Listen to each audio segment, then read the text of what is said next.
Председателот на Република Македонија Ѓорѓе Иванов по изнесувањето информации од Зоран Заев од одржаната седница на Советот за безбедност побара одговорно однесување од лидерот на СДСМ. Во соопштението од кабинетот на Иванов се вели дека Заев бил повикан на седницата на Советот за безбедност за да биде информиран за деталите и преземените действија во акцијата во Куманово, како и за безбедносната состојба на државата во функција на председател на политичката партија СДСМ. Председателот Иванов го повикал Заев, обвинет во случајот пуч, почитувајќи ја презумцијата на невиност, а пред се водејќи се од државните интереси, одлучил да го повика Заев да присуствува на седницата на Советот за безбедност. При тоа од кабинетот на Иванов потсетуваат дека Заев, согласно деловникот за работа на Советот за безбедност, потпишал изјава која го обврза да не изнесува какви било информации од одржаната седница. Сметаме дека во вакви исклучително чувствителни моменти неопходно е одговорно однесување од сите, стои во соопштението од кабинетот на председателот на Република Македонија. Во 23 градови во државата денеска со почеток во 19 часот, граѓаните се повикуваат да излезат на градските плоштади за да покажат благодарност кон безбедносните сили. На социјалните мрежи е објавен повик за оддавање почит на загинатите бранители и поддршка на македонската полиција.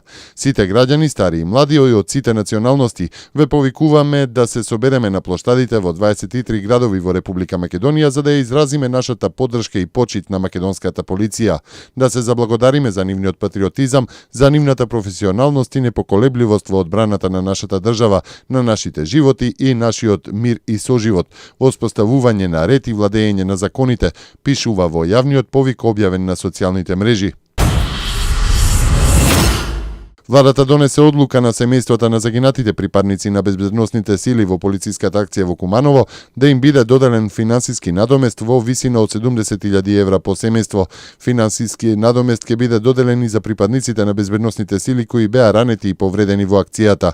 Награди ќе им се доделат и на полициските припадници кои учествуваа во акцијата, како и на медицинските тимови ангажирани за згрижување на повредените за време на акцијата во Куманово. Комисијата за проценка на штетите, составена од членови на владата од општината Куманово, од денеска ја започна проценката за утврдување на материјалните штети на недвижниот и движниот имот во населбата Тоде Мендел во Куманово, на местото каде викендот се одвиваше полициската акција. Владата на последната седница одлучи да се изврши обештетување во висина од 100% од проценетата штета на терен. На семејствата чии што домови се оштетени во акцијата ќе им се обезбеди сместување во период потребен за санација на нивните домови или додека трае санацијата ќе добиваат финансиски надомест за кирија.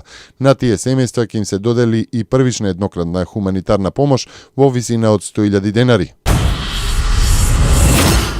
Пратеникот во Европскиот парламент од Словенија Алојс Петерле изјави дека е длабоко загрижен на настаните во Куманово и изрази сочувство на загинатите и сите зафатени од борбите во текот на викендот. Петерле, поранешен премиер на Словенија и актуелен копредседавач со мешовитиот парламентарен комитет на Европскиот парламент, во соопштението додава дека инцидентот е потсетник дека мора да се врати политичката стабилност во земјата, а опозицијската СДСМ да се врати во собранието. Тажните настани се дополнителен повик до политичките партии да се ангажираат заедно да се врати политичката стабилност во земјата. Функционирањето во собранието во целосен состав е неопходен предуслов за да се постигне ова, пишува Петерле во соопштението. Фатена група мигранти кај Охрид во Скопје. 20 мигранти најверојатно се изгубиле одејќи по пругата и наместо кон Куманово завршиле во близина на стакларата во Киселавода.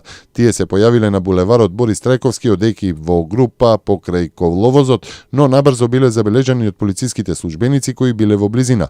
Мигрантите се приведени и најверојатно ќе бидат префрлени во прифатниот центар.